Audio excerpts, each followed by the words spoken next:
Ang laki mga kabokals.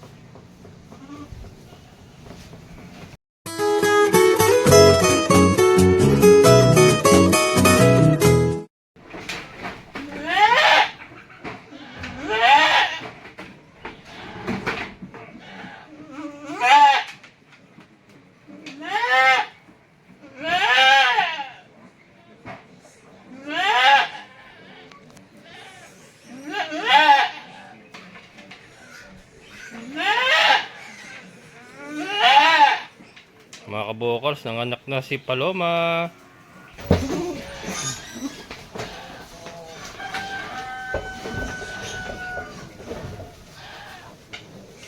Yan mga kabokals.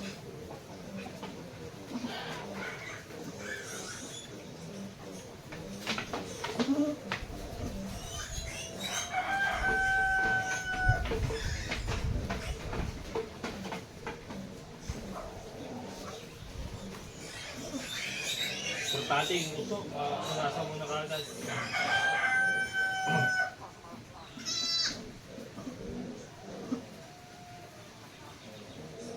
Ang laki!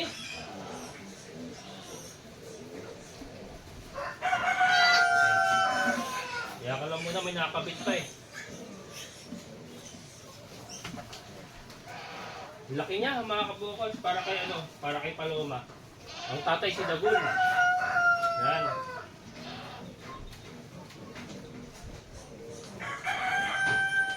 Babae. Babae mga kabukals. Dagul, ang tindi mo brother. Ladali Miss Paloma.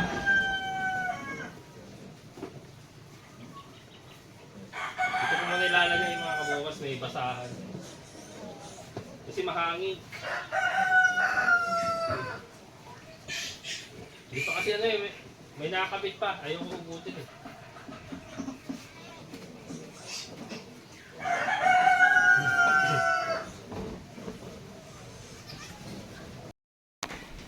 Yan mga kabukas, dito natin ilalagay. Ito rin yung pinaglalagay natin ng mga biik pagka bagong panganak. Yan siya mga kabukals oh.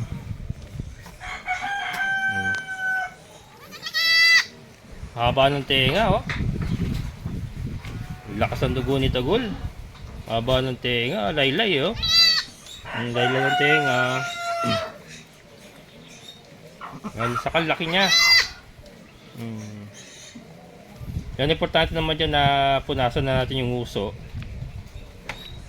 Tapos may nakakabit pa kasi eh, no? Yung pusod niya ba? Kaya na siguro hitahatakin to. Sa baboy kasi nahata ko naman eh. Teka. Yan mga kabukos, hayaan na lang natin. Nature sa kambing kasi. Hayaan na lang natin si Paloma. Ito naman eh, pangalawang anakan niya. Kasi nga anak niya na si Snow eh. So alam niyo na. Ito sagana sa gatas mga kabukos. Dahil yung dede na ito talagang ano, nagmumura. Nagmumura. Ang laki ng dede niya.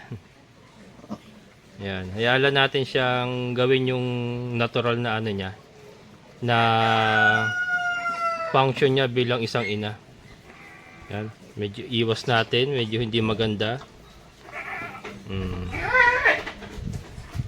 Ayan.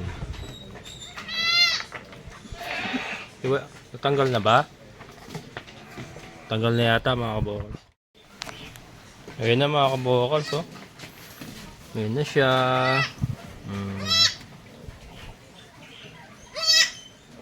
Hindi niya nakuha yung kulay ni Dagul, pero nakuha yung tenga. Napakahaba ng tenga. Ayan o. Hindi ko na pala ilalagay sa drum mga kabokals. Ito ang gagawin natin dyan mga kabokals. Kasi hindi ko pa nagagawa yung plano kong kwarto-kwarto. Bibili pa lang actually ako ng ano ngayon. Ipaalis ako dapat eh. Bibili dapat ako ng kukulamber kasi nga gagawin ko na yung mga kwarto-kwarto nila dyan. Tapos narinig ko to, iyak na iyak, sumisigaw ng sigaw. Hindi inakyat ko. Inakit ko dito kasi magpapakawala din nga ako. So pinakawalan ko yung mga kasama niya. Pero siya iyak na iyak. Yun, hindi ko na siya pinakawalan kasi nakita ko yung kanyang chipipay, medyo nagtutubig na. Sabi ko, manganganak na nga. Ayun, nanganak na nga mga kabukals. Ayan. So ito, iaano lang natin na alambre. Itatali ko na alambre sa baba. Tapos yun natin sila ilalagay mag-ina. Yan, dyan muna sila. Para pwede ko sa sakloban. May mga ano tayo dyan eh. May mga ritaso tayo dyan, ano, yung sakong blue, yung lona sako. Hatakloban ko yan mamayang gabi para hindi ginawin kasi mahangin. Yan, mahangin mga kabukals. So yan, ito muna ang ayusin ko ngayon. Sa baba ko, mula sa baba ko ipupulupot ba.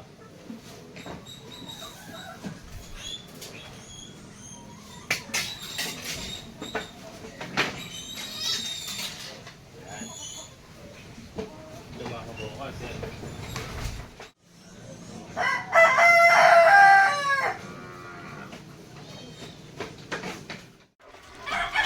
Yan, dito natin sa ilalim higpitan. Yan. Ilalim ng kambingan tayo.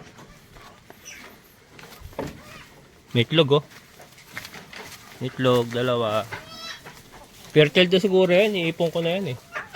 Baka ano na, isalang na, isasabay ko na sa salang ng mga sa breeders natin.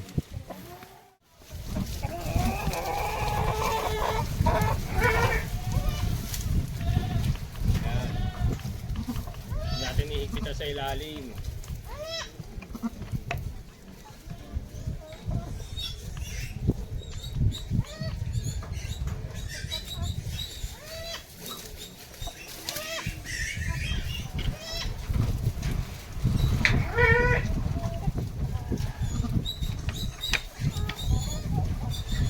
Sunod-sunod na yan mga kabukals. Parang ano, 2 weeks or 3 weeks lang yata interval nila ni Tisay at ni Bambi. Sunod-sunod na yan. Kaya lang yun nga, nataon ng ano, ang problema niya matataon ng tag-ulan. Yung pagkakaroon natin ng mga baby goats, mangyari niyan, hindi natin sila palalabasin. Kaya gagawa ako ng kwarto nila diyan. Para ano, hindi natin palalabasin during the rainy season. Kasi yun talaga ang number one pagkakamali ko noon. Kaya namatay po yung mga anak nila. At sagayin natin yung mga kabukals. Ayan. So marami nagsasabi, waste of time lang daw yung ginagawa ko sa kambing. Maraming pumipigil, maraming nagdi-discourage. Pero ito, makulit talaga ako. Makulit ako mga kabukals eh. Pasensya na.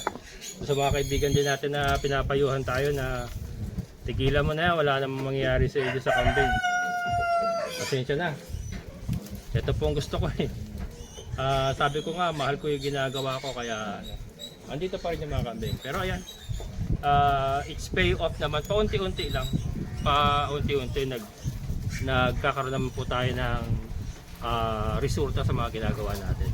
Balik tayo sa taas. Ayun, dumidede na mga kabukals. Nakita ko kanina. Oh. Itong kailangan. Kaya kailangan siya mailagay doon. Tumulusot sa ano, kawayan. Pero nakita ko dumidede na kanina eh.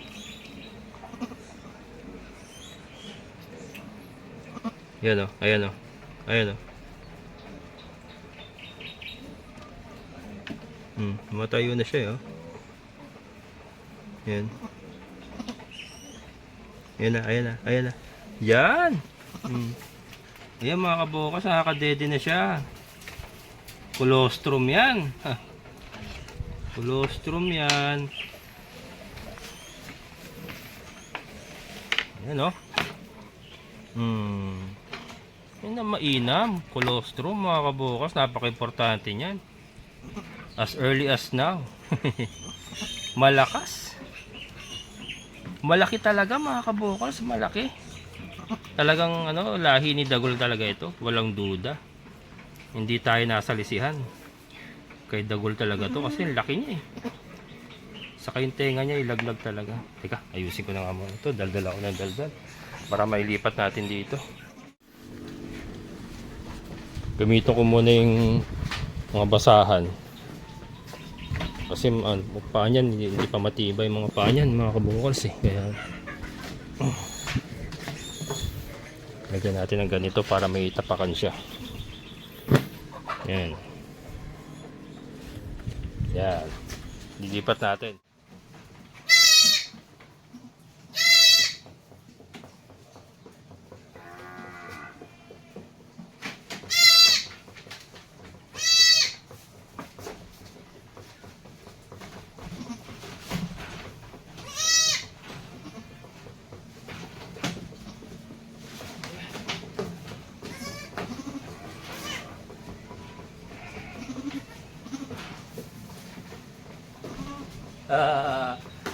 Ang laki mga kabukals.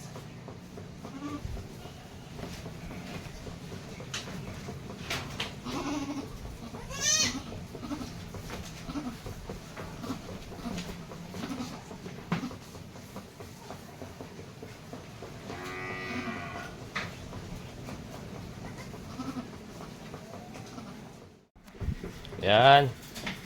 Sakto na sisinaga ng araw. Maganda yan mga kabukals para ano, medyo mainitan ba. Sinaga ng araw. 4:30 pala kasi ng hapon mga kabukals. Kaya may araw pa.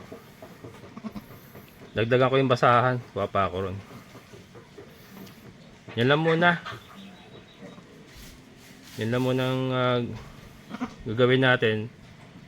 Pero ito nga mga kabukals, dito tayo gagawa ng ano, yung area na yan, kwarto-kwarto. Bibili na ako ng cucumber ngayon eh. Plano ko maglalagay ako ng 3 kwarto para sa kanila nga lahat ng mga anak. Si Snow naman kasi wala pa namang sampa yun eh. Tapos, di ba na-discuss ko last time na magdadagdag tayo ng 2 drum para sa filtration ng ating aquaponics. Kasi ayan, nakita nyo, sorry, natatapos sa araw. Ayan po yung ating biofilter oh. Level, di ba mga kabukals, dito sa goat house, level.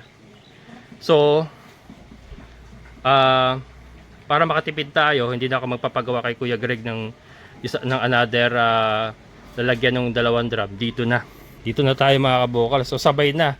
So maglalagay ako dito ng kulungan, di ba? Isasabay ko na rito yung sampahan ng 2 drum dito. Dito natin sasampa. Yan, tataas ng konti yung drum para sakto yung overflow doon natin patatakbuhin. Gagamit lang tayo ng DOS na ano, na PVC. Or meron ako diyang 1 1/4 yata, yung mga tira-tira dati ni Edwin na sa poso natin. Pwede kong gamitin yun. So, halos wala na akong gagastusin kasi may mga PVC pa dyan. Tapos may mga drum naman na tayo na ganyan. Ito na lang ang gagawin ko. So, sabay na para makatipid. Sabay na sa kwarto ng mga kambing. Total, maglalagay rin naman ako ng mga cucumber dito. Maglalagay lang ako ng 2 dito o 3 kapag ganyan.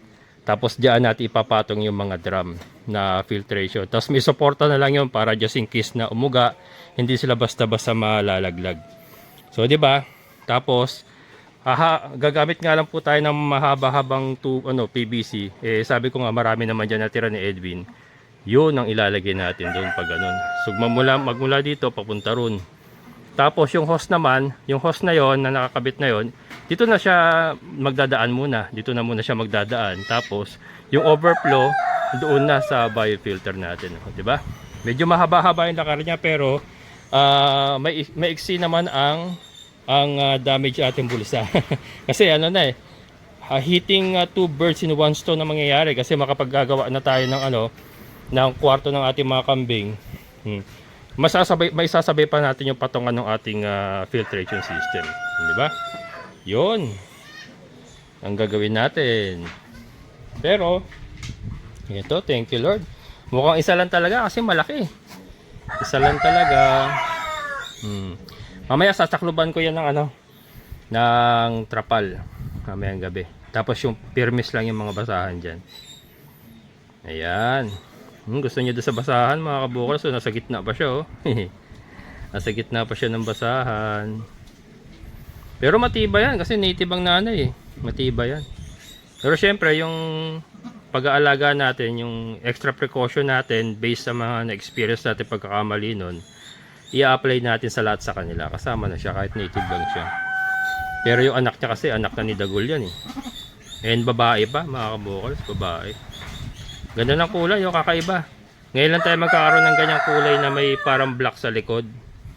May black sa likod tapos brown, light brown siya na ano. Hindi nga lang nakuha yung kulay ni Dagul.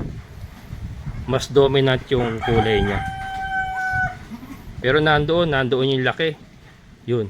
Nandoon yung laki, nandoon yung tenga. Dagul. Dagul na dagul, mga kabokals. Yan, magandang gabi mga kabokals. Check natin yung ating bagong panganak. So ayan ang magiging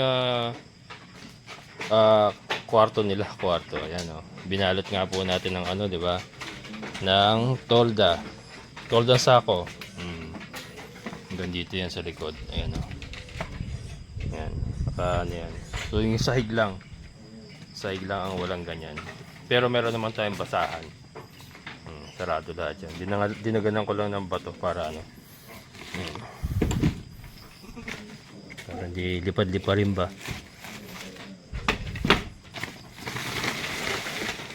Yan, ito yung mga natututunan natin. Yan, salamat kay Ma'am Jean Castro sa guidance niya. Isa po kasi sa nagiging problema sa bagong panganak mga kabukals, yung mahanginan ng malamig. Lalo na yung ating kulungan, masyadong exposed po sa hangin yung ating kulungan. Ayun o. Ayun o, mahangin o.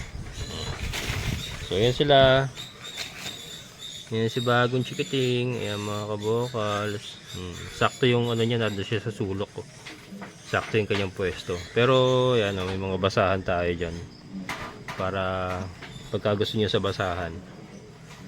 Pero yung init kasi nung nanay niya nakakatulong na rin yan. And then plus yung ating saklob nga na sakong ano, toldang sako. Ayan. Yan, maraming salamat Lord at another blessing. Tuloy-tuloy lang po. Ito, no, laki na ng tiyan ito mga to. Ayan. Si Bambi, nakita mo yung tiyan, no?